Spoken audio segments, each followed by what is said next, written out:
Hey guys, welcome to my channel. So bisitahin lang natin tong Rock Island Armory M14Y. So 2 weeks ago, ginamit ko to dun sa farm ng kaibigan ko dito sa Texas, no? Shout out kay Carlo, no?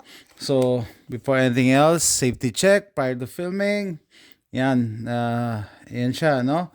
Very basic na bolt action rifle. And shout out din pala kay Jay, no? Yung subscriber ko dyan sa Pilipinas na last minute bago ako umuwi niyaya niya akong mag-range sa Krami Arcade. Nag-shoot kami dyan. Tapos yung RO, kabrad niya, I think meron ding Rock Island Armory M14Y. So sabi niya gustong gusto daw niya tong M14Y. Which is wala namang problema dito. Actually, mas lamang nga kayo sa Pilipinas, sabi ko. Kasi dito hindi na available yung wood stock. Ano na lang, polymer stock na lang. Na-late ako ng bili. Nung available yung yung wood stock, hindi ako bumili. No, nung naisipan kong bibili na, wala na. Discontinued na. Gusto ko sana pala tinanong ko sila Ma'am Gina, no? Bakit nila discontinue yung wood stock? Classic ang wood eh. Anyway, wala namang problema sa polymer stock, no? Wala namang problema, tag dito. Pwede mong ihagis-hagis. Hindi low maintenance siya. Yun nga lang, iwasan mo dahil pwede itong mabasag. Pero weather resistant, scratch resistant, madaling i-maintain, no? And eto,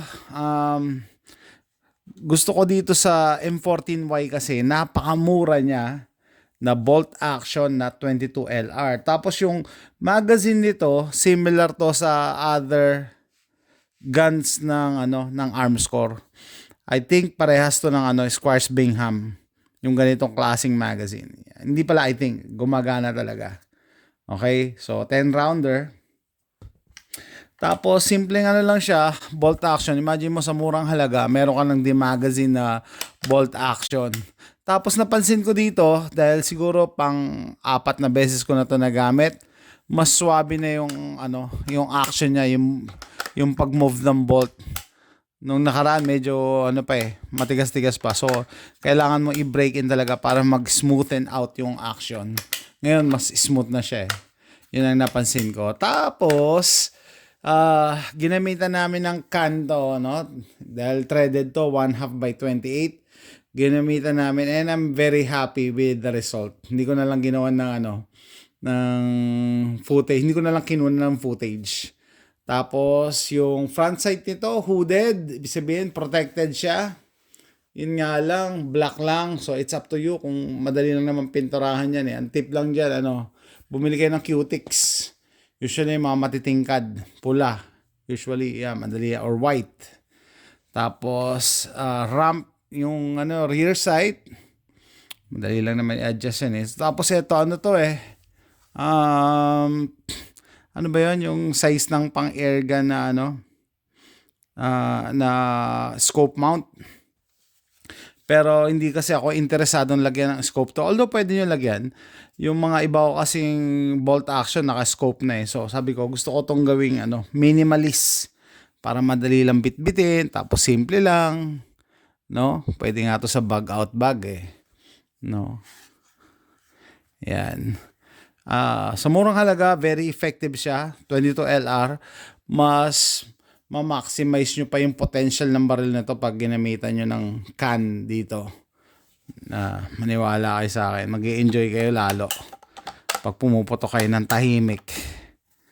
Okay, so ayan guys, bisitahin lang natin yung Rock Island Armory M14Y. Yung kaibigan din natin dito, subscriber ko rin, si Ranger Topolino. Interesado rin siya sa M14Y. Ang tanong, nakakuha ba kayo nito nung nakaraang bodega sale nila? From time to time naman nagsisale. Abangan nyo na lang. Kung ikaw nagko-collect ka ng firearm, sinabi ko nito kay Charles dapat meron kang 22LR na rifle kasi yun yung time na makakapag-range time ka ng matagal at makakatipid ka. Lalong-lalo na ang bolt action. Okay, mas matipid ka talaga. You think of your shots, hindi ka nagmamadali, napindot kalabit lang ng kalabit. Pagpapracticean mo yung trigger control, yung breathing mo, yung paghinga mo, mapapractice mo, no? At saka yun nga, may enjoy mo yung ano, lalo-lalo na pag naglo-long range shooting ka. How long, how far, yung distance, hindi ko pa na-try ito sa malayuan pero hanggang 100 yards lang kasi dito sa amin eh. Wala pa ako nakitang public range na mas malayo sa 100 yards. Siguro pag punta ko sa property, baka dalhin ko to. Kasi nga, napakagaan niya tapos madaling dalhin. Napakasimple lang ng configuration. So, that's it guys. Kung nagustuhan nyo ang video na to, please click like and subscribe and thanks for watching. Attach ko yung shooting video ko. Bye! Okay guys, Rock Island Armory M14Y Winchester 36 grains.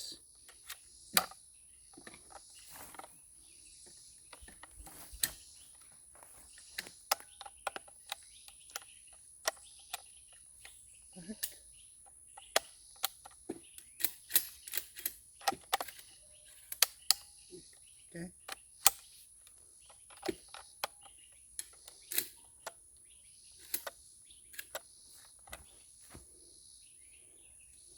Okay. I remove one bullet. Stop all the way. Okay, firing.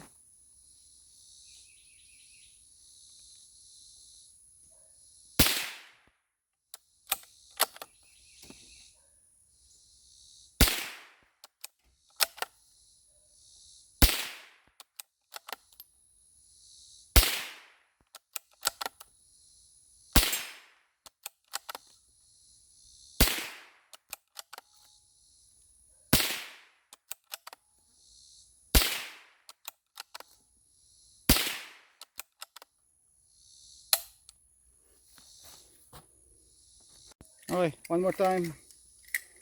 Rock Island Armory M14. Okay, here we go. Firing ah. Okay. Yeah.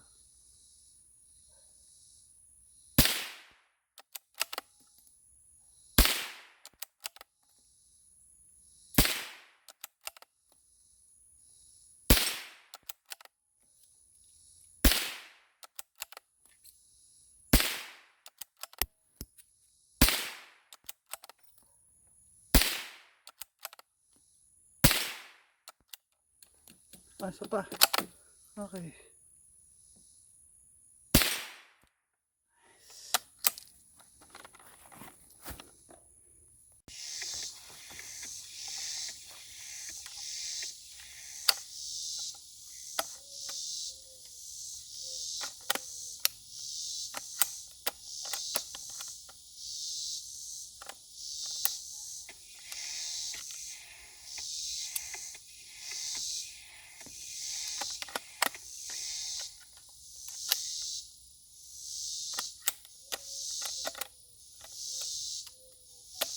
Yung kuha ko sa iyo yung 10.5 nga gusto ko eh.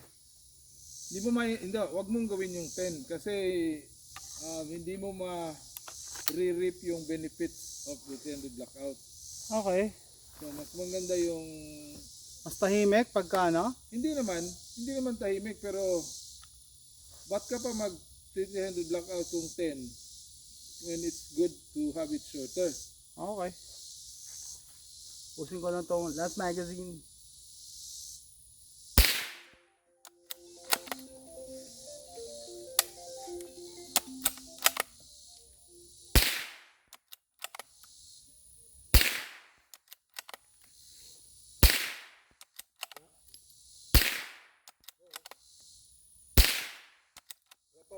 Kapit na.